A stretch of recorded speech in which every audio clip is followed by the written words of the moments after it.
सभापती महोदय, महाराष्ट्रामध्ये पुणे, नाशिक, मुंबई याला आपण गोल्डन ट्रायंगल असं म्हणतो। या गोल्डन ट्रायंगलमध्ये मोठ्या प्रमाणात आर्थिक, औद्योगिक प्रगती झालेली आहे आणि यातील पुणे आणि नाशिक हे जे दोन महत्त्वाचे शहर आहेत यांना जोडणारा एकमेव रस्ता जो आहे त्याची परिस्थिती अतिशय दयनीय आहे आणि म्हणून त्या दोन शहरांना जोडण्यासाठी पुणे नाशिक आता एक सरळ मार्गाची रेल्वे होणं अत्यंत गरजेचं आहे। 2017-18 साली या रेल्वेचं महाराष्ट्राची शासनाची महारेल नावाच्या कंपनीने सर्वेक्षण केलं। ती पुणे, नाशिक, सिन्नर, संगमनेर, नारायणगाव असं करत मंचर, चाकण मार्गे पुण्याला जाणारी रेल्वे होती।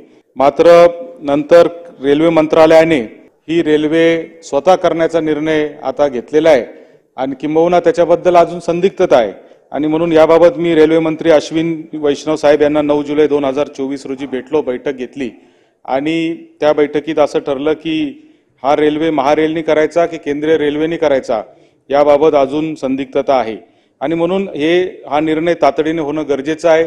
महारेलची इच्छा आहे की हा सरळ मार्गे सिन्नर, संगमनेर, नारायणगाव मार्गे झाली पाहिजे आणि केंद्र मंत्रालयाची इच्छा आहे की तो नाशिकवरून शिर्डी आणि शिर्डीवरून अहिल्यानगरवरून पुणे अशा मार्गाने झाला पाहिजे।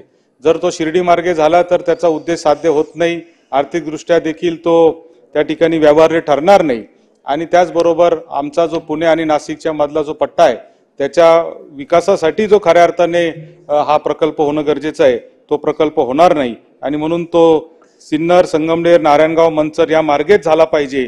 या दृष्टीने तातडीने महाराष्ट्र शासनाने लक्ष घालावं आणि भारत सरकारच्या रेल्वे विभागाबरोबर चर्चा करावी अशी मागणी या निमित्ताने मी करत आहे।